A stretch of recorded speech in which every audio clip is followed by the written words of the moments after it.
Hey, how's it going? Just putting stuff away in my giant storage building. Now, when and how did I build this giant storage building? Well, you see, first I had to even the land, and I had to clear a lot of this stuff. What you're seeing here is clearly a watering down for the sake of storytelling. After a certain layer, you have to start taking out stone and other rock-based blocks. This is of course so you can replace them with dirt or grass. Now, with the entire area flattened out, it was time to figure out a basic design. I started measuring things with stone, before realizing, what the hell am I doing? I need to be using deep slate. Here, I'm adding in some chests to get a basic idea of what it'll look like when it all comes together.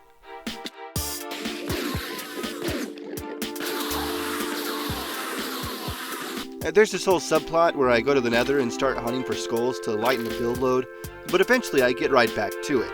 At this point, I wanted to determine how big the main build would be. The idea is to have one central storage location that stores every possible item I could want stored, so I decided to make this thing big.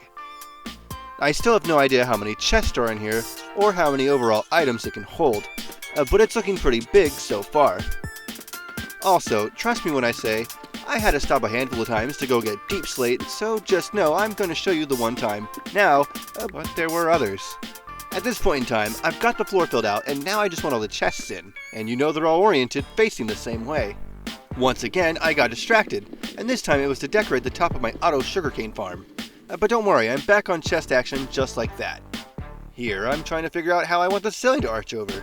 Initially, I wanted double arches, that is to say, a full archway between each set of chests and down both rows.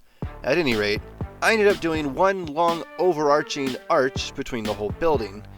And here's some random footage of me filling the empty spaces with stone. Here it's already been filled in, and I'm raising it up the one block higher that it needs to be. By filling the space here in with these slabs, it'll make it so the chest will always be able to be opened, and will pair well with the ceiling to make it mob-proof. All these gaps must have no spaces, all these gaps must have no spaces, all these gaps must have no spaces, all these gaps must have no spaces. Anyway, filling in the outside wall like this is really helping my motivation at this point, because it helps it look much more full. This build is going to require a lot of lanterns, so I gotta stock up with the librarians. And damn, that copper I didn't even talk about putting in looks pretty good. I guess let's install the lights before we start making it dark in here. By slabbing this, we'll make it spawn proof. No spiders, please. Now we just bring the ceiling over, all the way over. So check, I'll have you know, I actually physically for real screamed at this sunset. So check this out. I block myself into the stone layer until I jump out with this MLG stunt. Yeah! With the final blocks put along the back wall, it's time to grow the stone and dirt blocks into moss blocks with a few trees. And that's basically it.